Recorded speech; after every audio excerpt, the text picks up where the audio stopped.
తెలంగాణలో శాంతి భద్రతల పరిస్థితిపై ఎమ్మెల్యే రాజాసింగ్ తీవ్ర విమర్శలు చేశారు.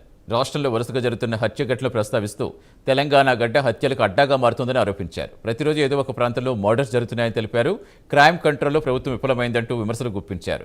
సీఎం రేవంత్ను ఉద్దేశిస్తూ నేరాల నియంత్రణ సాధ్యం కాకపోతే యూపీ సీఎం యోగి ఆదిత్యనాథ్ను చూసి నేర్చుకోవాలని సూచించారు.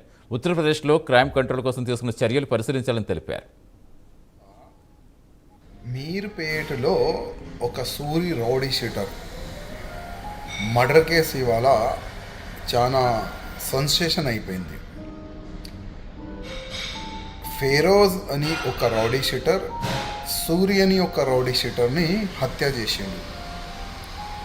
హత్య చేసిన తర్వాత మర్డర్ చేసిన తర్వాత బాజాప్తా వీడియో కాన్ఫరెన్స్గా ఆయన ఫ్రెండ్స్కి మాట్లాడుకుంటా సంబరాలు చేసుకున్న ఆయన. ఇవాళ మనం చూస్తున్నాం తెలంగాణ గడ్డ మర్డర్లకి అడ్డా.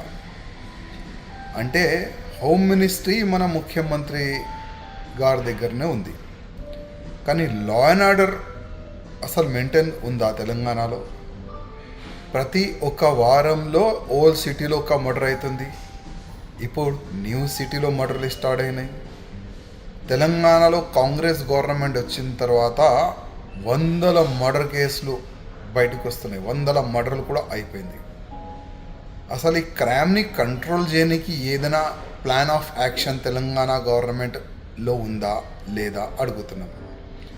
జనాలు భయపడుతున్నారు బయటికి వెళ్ళడానికి, మహిళలు భయపడుతున్నారు బయటికి వెళ్ళడానికి, చాలామంది వ్యాపారులు బిజినెస్ చేసేవాళ్ళు భయపడుతున్నారు బయటికి వెళ్ళడానికి. ఎందుకంటే వాళ్ళకి రక్షణ లేదు.